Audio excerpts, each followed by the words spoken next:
psikologis, perkembangan itu berawal dari kehidupan yang sangat awal gitu ya. Jadi sejak anak dilahirkan, bagaimana kita hari ini itu ditentukan bagaimana perjalanan kita di belakang, bagaimana kita berinteraksi dengan orang tua dan lingkungan di sekitar kita.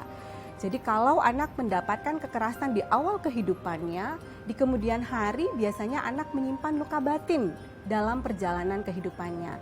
Jadi luka batin pengasuhan ini sulit untuk disembuhkan. Kenapa? Karena tidak terlihat.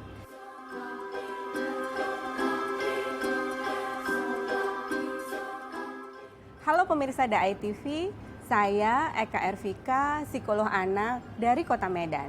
Hari ini kita akan membahas bagaimana mendisiplinkan anak tanpa menyakiti.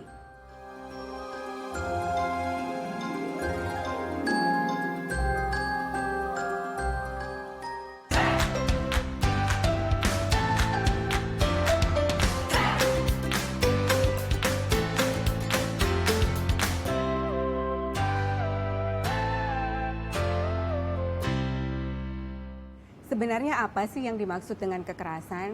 Kekerasan itu adalah tindakan kekerasan yang dilakukan oleh orang tua ataupun orang dewasa terhadap anak yang berpotensi beresiko memberikan dampak yang berbahaya terhadap perkembangan anak. Ada kekerasan fisik, kemudian ada kekerasan verbal, kemudian kekerasan emosional, kekerasan seksual, penelantaran, juga pengabaian. Kekerasan fisik ini adalah kekerasan yang paling mudah diamati karena biasanya meninggalkan bekas. Jadi misalnya melakukan pemukulan, pencubitan, kemudian ada kekerasan verbal seperti membentak, berkata keras kepada anak, atau memberikan label-label yang negatif terhadap anak. Selain itu juga ada kekerasan seksual karena biasanya yang menjadi pelaku adalah orang-orang yang terdekat dengan anak. Selain itu juga ada penelantaran dan pengabaian.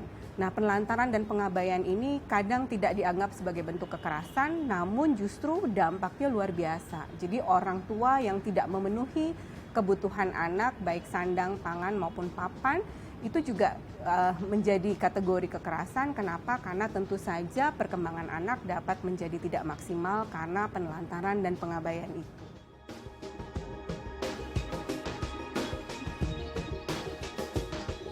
Ada satu bentuk kekerasan yang sebenarnya merupakan akumulasi dari berbagai kekerasan yang dilakukan oleh orang tua dan orang dewasa terhadap anak, yaitu kekerasan psikologis. Biasanya dilakukan dalam bentuk memberikan ancaman yang secara psikologis sebenarnya justru lebih berbahaya dibandingkan dengan kekerasan fisik. Nah, kekerasan psikologis ini dampaknya tidak terlihat secara langsung, namun efeknya sangat panjang dan sangat mempengaruhi perkembangan anak. Secara umum, dampak kekerasan itu bisa kita lihat baik secara fisik maupun psikologis. Kalau dampak fisik akan lebih mudah diamati karena terlihat dari tanda-tanda fisik. Biasanya anak-anak korban kekerasan itu cenderung memiliki kecerdasan yang rendah. Kemudian mereka juga memiliki harga diri yang rendah karena korban kekerasan itu selalu berada dalam situasi yang terancam. Kemudian dia merasa selalu di bawah tekanan, tidak berharga gitu. Nah, kita akan melihat seperti apa dampak psikologis kekerasan terhadap anak. Yang pertama adalah anak akan membentuk sikap mental sebagai korban. Sikap mental sebagai korban itu membuat anak memposisikan dirinya tidak berdaya, tidak punya kemampuan apa-apa, tidak percaya pada dirinya sendiri, kemudian tidak memiliki harga diri. Yang kedua, membentuk siklus yang tadinya anak menjadi korban, suatu saat dia akan menjadi pelaku. Pada beberapa kasus penyimpangan atau kelainan psikologis, gangguan mental yang ditemukan pada anak setelah dia dewasa, ketika ditelusuri pada masa lalunya, maka biasanya ditemukan hasil bahwa anak adalah korban kekerasan. Kemudian trauma, kejadian yang sangat tidak menyenangkan gitu ya, kemudian membuat mereka merasa sangat tidak nyaman, tentu akan menimbulkan dampak yang luar biasa. Ada istilah post-traumatic stress disorder. Bisa saja kejadian kekerasannya terjadi dalam jangka waktu yang sudah sangat lampau. Namun anak dampaknya masih berlanjut sampai pada waktu yang panjang dalam rentang kehidupannya. Jadi trauma itu bisa kemudian berdampak pada berbagai aspek kehidupan seseorang. Selain trauma, kemudian anak bisa menjadi depresif. Depresif ini biasanya cenderung internalisasi. Jadi anak moodnya tuh cenderung negatif ya. Jadi merasa sedih gitu ya, kemudian merasa tidak berdaya, tidak bermakna hidupnya, kemudian tidak ada orang yang mencintainya gitu ya. Nah, selain depresif, dampak yang lain dari kekerasan itu adalah dampak yang eksternal, cenderung menjadi anak yang agresif. Ketika kita bicara kekerasan yang terjadi pada anak, karena pelakunya adalah orang tua ataupun orang dewasa yang berinteraksi dengan anak, maka kekerasan itu biasanya juga berhubungan dengan pengasuhan. Ada beberapa bentuk pola asuh yang biasanya kita kenal. Yang pertama, kita mengenal pola asuh otoriter. Pola asuh otoriter ini biasanya arahnya dari orang tua ke anak, satu komando. Jadi apa yang dikatakan oleh orang tua itu yang harus dilakukan oleh anak. Nah, kemudian yang kedua, pola asuh permisif. Biasanya orang tua maupun orang dewasa yang menerapkan pola asuh permisif cenderung memiliki pengalaman pada masa lalu diasuh oleh orang tua yang memiliki pola asuh otoriter. Jadi pola asuh permisif ini biasanya orang tua cenderung menuruti semua keinginan anak. Selanjutnya yang ketiga ada pola asuh demokratis. Nah, sebenarnya pola asuh demokratis ini adalah pola asuh yang paling tepat.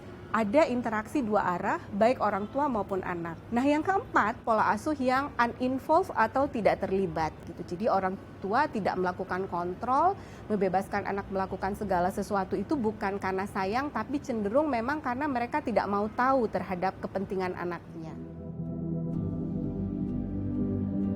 Kalau ada tempat sampah, ada sampahnya mau,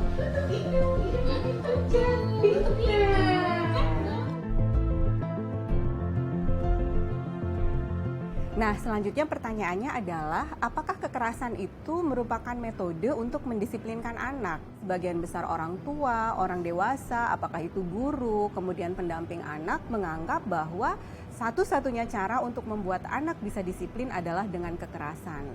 Nah, berkaca dari pengalaman masa lalu, biasanya orang tua menganggap anak itu tidak akan menjadi apa-apa tanpa kekerasan. Nah, padahal sebetulnya pendapat itu tentu saja tidak benar, karena kekerasan itu mungkin dalam jangka pendek bisa menimbulkan ketakutan sehingga anak kemudian berperilaku sesuai dengan apa yang diinginkan oleh orang tua ataupun orang dewasa. Namun dalam jangka panjang, kekerasan ini justru menimbulkan dampak-dampak yang tidak positif terhadap perkembangan anak. Kenapa sih sebagian orang dewasa, orang tua selalu punya target agar anaknya bisa disiplin? Apa sih sebenarnya disiplin itu gitu pertanyaannya ya kan?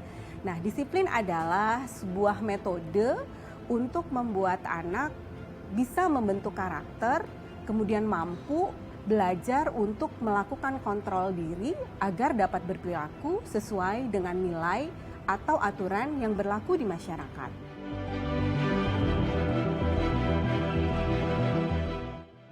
Pertanyaannya adalah bagaimana sih sebenarnya cara mendisiplinkan anak? Yang pertama yang harus dilakukan orang tua adalah membuat batasan aturan yang jelas. Jadi konsep dan definisi perilaku yang diinginkan itu harus jelas. Jadi bukan hanya sesuatu yang diinginkan oleh orang tua tapi anak nggak tahu alasannya apa. Dan zaman sekarang anak-anak tidak bisa diarahkan untuk melakukan sesuatu itu hanya atas keinginan orang tua. Mereka akan bertanya, untuk apa kami melakukan itu?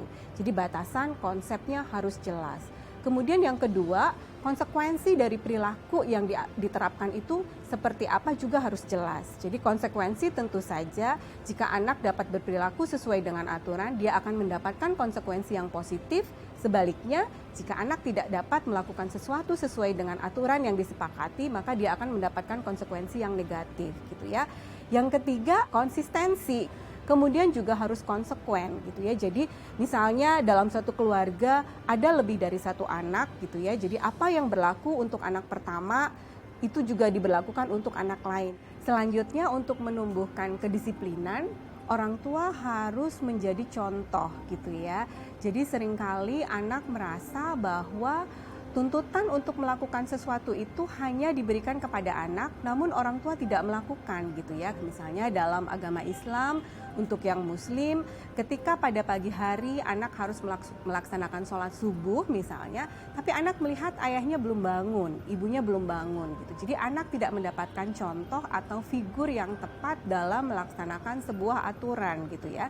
Selain kemudian bisa menjadi contoh, orang tua juga harus bisa menciptakan lingkungan yang kondusif. Pada saat anak belajar, misalnya ayah menonton televisi gitu ya, kemudian ibu main game misalnya. Nah, setelah semua kiat-kiat itu dilakukan, tentu saja tujuan dari menanamkan kedisiplinan itu sebenarnya yang paling penting adalah menanamkan internalisasi. Jadi kesadaran itu untuk disiplin itu sebaiknya lahir dari dalam diri anak, bukan karena ada kontrol dari luar dirinya. Sehingga ada atau tidak ada orang tua ataupun orang dewasa, perilaku itu tetap terbentuk. Jadi anak melakukan sesuatu itu bukan karena dia takut, ada yang mengawasi gitu ya, ada yang mengancam, ada yang akan memberikan hukuman, tapi karena anak tahu bahwa dia memang harus melakukan itu untuk kebaikan dirinya. Menjadi orang tua itu tidak pernah ada sekolahnya gitu ya.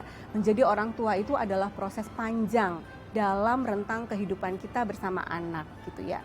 Teruslah belajar untuk mengembangkan diri, meningkatkan pengetahuan, agar kita dapat menjadi orang tua yang dapat mendampingi anak dengan baik dan memberikan pengasuhan yang tepat sehingga anak dapat tumbuh dan berkembang dengan baik.